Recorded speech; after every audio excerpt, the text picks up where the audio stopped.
Thoughts and Sentiments on Humility, Part 7, number 47. Every saint can in a moment become a sinner, if he is vain of his sanctity, and a sinner can as quickly become a saint, if he is contrite and humbles himself for his sin. How many there are who, in the fervor of their prayer, mount up to the heavens, and soon afterwards, at the slightest occasion of sin, they go down to the depths. How many there are too who, given up to vanity and stained with the deepest sins, are suddenly changed by having their eyes opened to the knowledge of the truth, and who thus attain to Christian perfection. Indeed, the high counsels of God are to be adored and not scrutinized. For the Lord humbles and exalts. He raises up the needy from the dust and lifts up the poor from the dunghill. 1 Kings chapter 2, verse 7 to 8.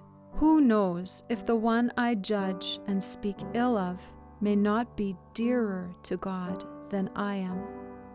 Whether another whom I esteem but little and despise for his physical or moral defects be not destined to be very happy with God for all eternity?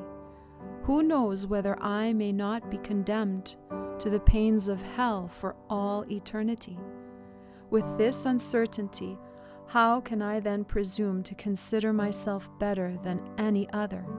No one is worth more than what he is worth in the eyes of God. And how can I know whether I am an object of hatred or of love to God? And yet, man knows not whether he be worthy of love or hatred. How do I know if God will fashion a vessel of honor or of dishonor from the clay of which I am made? For who distinguished you? But what is the use of these vessels? The potter is the judge. When I read of St. Paul, the herald of the Holy Spirit and great doctor of the Gentiles, who said of himself that he lived in fear of falling into sin and becoming a castaway after having converted so many thousands of souls to God, lest perhaps when I have preached to others, I myself may become a castaway. 1 Corinthians chapter 9, verse 27. Ah, if St. Paul himself, who was rapt onto the third heaven, and could say that Christ lived in him, and I live now, not I, but Christ lives in me, should thus fear, what shall I say of myself, who am so contemptible? At the day of judgment, how many shall we see on the right hand of God whom we looked upon as castaways? And how many shall we see on his left whom we believe to be amongst his elect? It would be well for us, however, when we make comparisons between ourselves and others, to say what Judah said of Tamar: she is juster than I. And in some circumstance or other, this will always prove to be true.